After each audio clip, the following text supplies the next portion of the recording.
Hi, hello ಎಲ್ಲರಿಗೂ ನಮಸ್ಕಾರ. ಜ್ಯೋತಿ ಪಾಕಶಾಲೆಗೆ ತಮ್ಮೆಲ್ಲರಿಗೂ ಸ್ವಾಗತ. ಮಾಮೂಲಿಯಾಗಿ ಹಬ್ಬ ಅಂದಲ್ಲಿ ಸ್ವೀಟ್ ಪೊಂಗಲ್ಲು ಅಥವಾ ಪಾಯಸ ಇಲ್ಲ ಅಂದಲ್ಲಿ ಒಬ್ಬಟ್ಟನ್ನ ಮಾಡ್ಕೊಳ್ತಾ ಇರ್ತೇವೆ. ಆದರೆ ಈ ಸರಿ ಹಬ್ಬಕ್ಕೆ ಈ ರೀತಿಯಲ್ಲಿ ಗೋಧಿ ನುಚ್ಚಿನ ಕೇಸರಿ ರೆಸಿಪಿನ ನೈವೇದ್ಯಕ್ಕೆ ಟ್ರೈ ಮಾಡಿ 5ರಿಂದ 10 ನಿಮಿಷದೊಳಗೇನೆ ಈ ರೆಸಿಪಿನ ಮಾಡ್ಕೊಳ್ಬೋದು. ಬನ್ನಿ, ಸಿಂಪಲ್ ಆದಂತಹ ಈ ಗೋಧಿ ನುಚ್ಚಿನ ಕೇಸರಿ ಮಾಡೋದು ಹೇಗೆ ಅಂತ ನೋಡೋಣ. ಮೊದಲಿಗೆ ನಾನಿಲ್ಲಿ ಗ್ಯಾಸ್ ಮೇಲೆ ಕಡಾಯಿನ ಇಟ್ಟು ಗ್ಯಾಸ್ ಹಚ್ಕೊಳ್ತೇನೆ. ಈ ಕಡಾಯಿಗೆ 1 ಟೇಬಲ್ ಸ್ಪೂನ್ ಆಗುವಷ್ಟು ತುಪ್ಪನ ಹಾಕಿಕೊಳ್ತೇನೆ. ತುಪ್ಪ ಎಲ್ಲ ಚೆನ್ನಾಗಿ ರೀತಿ ಕರಗಿದ ನಂತರ ಇದಕ್ಕೆ 1 ಬಟ್ಲಾಗುವಷ್ಟು ಗೋಧಿ ನುಚ್ಚನ್ನ ತಗೊಂಡಿದ್ದೇನೆ. ಈ ಗೋಧಿ ನುಚ್ಚನ್ನ ತುಪ್ಪಕ್ಕೆ ಹಾಕಿ ಲೋ ಫ್ಲೇಮ್ ಅಲ್ಲೇ ಇದನ್ನ ಚೆನ್ನಾಗಿ ಫ್ರೈ ಮಾಡ್ಕೊಳ್ಬೇಕಾಗುತ್ತೆ. ಈ ಗೋಧಿ ನುಚ್ಚು ಫ್ರೈ ಆಗೋ ಹೊತ್ತಿಗೆ ನಾನಿಲ್ಲಿ 1 ಬಟ್ಲಿಗೆ ಯಾವ ಕಪ್ಪಲ್ಲಿ ಗೋಧಿ ನುಚ್ಚು ತಗೊಂಡಿದ್ನೋ ಅದೇ ಕಪ್ಪಲ್ಲಿ 4 ಕಪ್ ಆಗುವಷ್ಟು ನೀರನ್ನ ಸೇರಿಸ್ಕೊಳ್ತೇನೆ. 1 ಕಪ್ ಗೋಧಿ ನುಚ್ಚಿಗೆ 4 ಕಪ್ ಆಗುವಷ್ಟು ನೀರನ್ನ ಸೇರಿಸ್ಕೊಳ್ಬೇಕಾಗುತ್ತೆ. ಇವನ್ನ ಕಾಯಿಸ್ಕೊಳ್ಳಿಕ್ಕೆ ಇಡ್ತೇನೆ. ನಂತರ ನೋಡ್ಬೋದು ಗೋಧಿ ನುಚ್ಚು ಚೆನ್ನಾಗಿ ಫ್ರೈ ಆಗಿದೆ. ಲೈಟ್ ಆಗಿ ಕಲರು ಸಹ ಚೇಂಜ್ ಆಗಿದೆ. ನಂತರ ಬಿಸಿ ಆಗಿರುವಂತಹ ಕಾಯಿಸಿರುವಂತಹ ನೀರನ್ನ ಇದಕ್ಕೆ ಸೇರಿಸ್ಕೊಳ್ತಾ ಇದ್ದೇನೆ. ತಣ್ಣೀರನ್ನ ಹಾಕೋದಕ್ಕಿಂತ ಈ ರೀತಿ ಬಿಸಿ ನೀರನ್ನ ಹಾಕೋದ್ರಿಂದ ಬೇಗನೆ ರವೆ ಬೇಯುತ್ತೆ.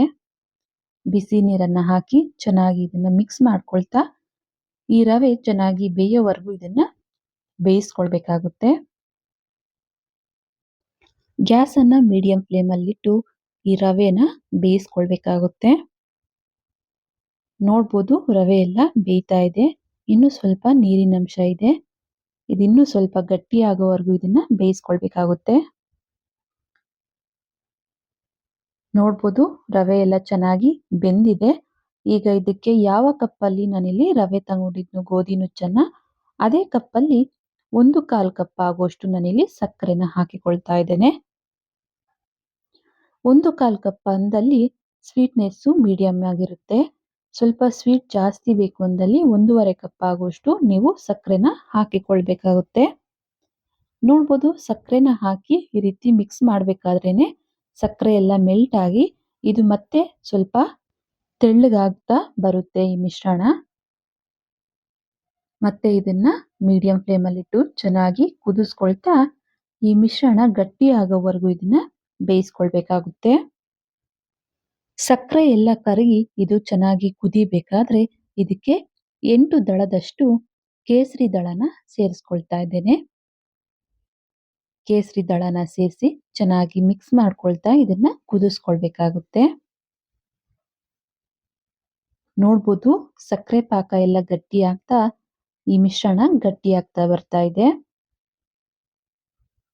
ಈಗ ಇದಕ್ಕೆ ಸ್ವಲ್ಪ ಜಾಕಾಯಿ ಪುಡಿನ ಸೇರಿಸ್ಕೊಳ್ತಾ ಇದ್ದೇನೆ. ನಂತರ ಇದಕ್ಕೆ ಹಾಗೇನೆ ಸ್ವಲ್ಪ ಪಚ್ಚ ಕರ್ಪೂರನ ಈ ರೀತಿ ಕ್ರಷ್ ಮಾಡಿ ಪುಡಿನ ಸೇರಿಸ್ಕೊಳ್ತಾ ಇದ್ದೇನೆ.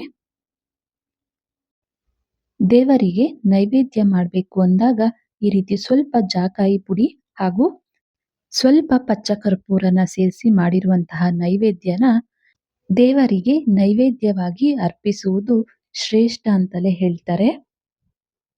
ಹಾಗೇನೆ ಸ್ವಲ್ಪ ಏಲಕ್ಕಿ ಪುಡಿನ ನಾನಿಲ್ಲಿ ಸೇರಿಸ್ಕೊಂಡಿದ್ದೇನೆ. ಇವೆಲ್ಲವನ್ನ ಸೇರಿಸಿ ಚೆನ್ನಾಗಿ ಮಿಕ್ಸ್ ಮಾಡಿ ಈ ಮಿಶ್ರಣ ಸ್ವಲ್ಪ ಗಟ್ಟಿ ಆಗೋವರೆಗೂ ಇದನ್ನ ಕುದಿಸ್ಕೊಳ್ಬೇಕಾಗುತ್ತೆ.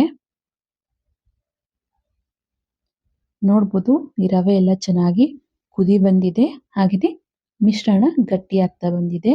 ಈಗ ಇದಕ್ಕೆ ಸ್ವಲ್ಪ ಒಣ ದ್ರಾಕ್ಷಿ ಹಾಗೇನೆ ಸಣ್ಣದಾಗಿ ಕಟ್ ಮಾಡಿರುವಂತಹ ಒಂದು 4ರಿಂದ 5 ಬಾದಾಮಿ ಹಾಗೇನೆ ಸ್ವಲ್ಪ ಇದಕ್ಕೆ ಕಲ್ಲಂಗಡಿ ಬೀಜನ ಸೇರಿಸ್ಕೊಳ್ತಾ ಇದ್ದೇನೆ. ನಾನಿಲ್ಲಿ ಇವನ್ನ ತುಪ್ಪದಲ್ಲಿ ಫ್ರೈ ಮಾಡಿ ಹಾಕಿಲ್ಲ, ಹಾಗೇನೆ ಇವನ್ನ ಹಾಕಿಕೊಳ್ತಾ ಇದ್ದೇನೆ. ಇವೆಲ್ಲವನ್ನ ಸೇರಿಸಿ ಚೆನ್ನಾಗಿ ಮಿಕ್ಸ್ ಮಾಡಿ 1-2 ನಿಮಿಷಗಳ ಕಾಲ ಇದನ್ನ ಬೇಯಿಸ್ಕೊಳ್ತೇನೆ. ಇನ್ನು ಯಾರೆಲ್ಲ ಸಬ್ಸ್ಕ್ರೈಬ್ ಮಾಡ್ಕೊಳ್ದೆ ವಿಡಿಯೋ ನೋಡ್ತಿದ್ದಲ್ಲಿ ಪ್ಲೀಸ್ ಸಬ್ಸ್ಕ್ರೈಬ್ ಮಾಡ್ಕೊಳ್ಳಿ. ಬೆಲ್ ಐಕಾನ್ ಮೇಲೆ ಕ್ಲಿಕ್ ಮಾಡಿ ಆಲ್ ಅನ್ನೋ ಆಪ್ಷನ್ ಆನ್ ಮಾಡ್ಕೊಳ್ಳಿ. ನಾನು ಯಾವುದೇ ಹೊಸ ವಿಡಿಯೋ ಅಪ್ಲೋಡ್ ಮಾಡಿದ್ರು ನಿಮಗೆ ನೋಟಿಫಿಕೇಶನ್ ಬರುತ್ತೆ. ನೋಡ್ಬೋದು ಕೇಸರಿ ರೆಡಿ ಆಯ್ತು. ಗೋಧಿ ನುಚ್ಚಿನ ಕೇಸರಿ ರೆಡಿಯಾಗಿದೆ. ಈ ಹದಕ್ಕೆ ನಾವು ಬೇಯಿಸ್ಕೊಂಡ್ರೆ ಸಾಕಾಗುತ್ತೆ. ಗ್ಯಾಸನ್ನು ಆಫ್ ಮಾಡ್ಕೊಳ್ತೇನೆ. ಇದನ್ನ ಒಂದು ಬಟ್ಲಿಗೆ ಸರ್ವ್ ಮಾಡ್ತೇನೆ.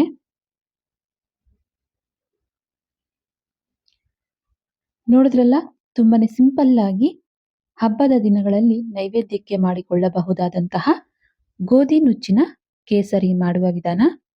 ಈ ಗೋಧಿ ನುಚ್ಚಿನ ಕೇಸರಿ ರೆಸಿಪಿ ನಿಮಗೆ ಇಷ್ಟ ಆದಲ್ಲಿ ಈ ವಿಡಿಯೋಗೊಂದು ಲೈಕ್ ಮಾಡಿ. ಯಾರೆಲ್ಲ ಸಬ್ಸ್ಕ್ರೈಬ್ ಮಾಡ್ಕೊಳ್ದೆ ವಿಡಿಯೋ ನೋಡ್ತಿದ್ದಲ್ಲಿ ಪ್ಲೀಸ್ ಸಬ್ಸ್ಕ್ರೈಬ್ ಮಾಡ್ಕೊಳ್ಳಿ. ಈ ವಿಡಿಯೋ ಹೇಗನ್ನಿಸ್ತು ಅಂತ ಕಮೆಂಟ್ ಮಾಡಿ. ಈ ವಿಡಿಯೋ ಇಷ್ಟ ಆದಲ್ಲಿ ನಿಮ್ಮ ಫ್ರೆಂಡ್ಸ್ ಅಂಡ್ ಫ್ಯಾಮಿಲಿ ಮೆಂಬರ್ಸ್ಗೆ ಈ ವಿಡಿಯೋನ ಶೇರ್ ಮಾಡಿ. ಧನ್ಯವಾದಗಳು.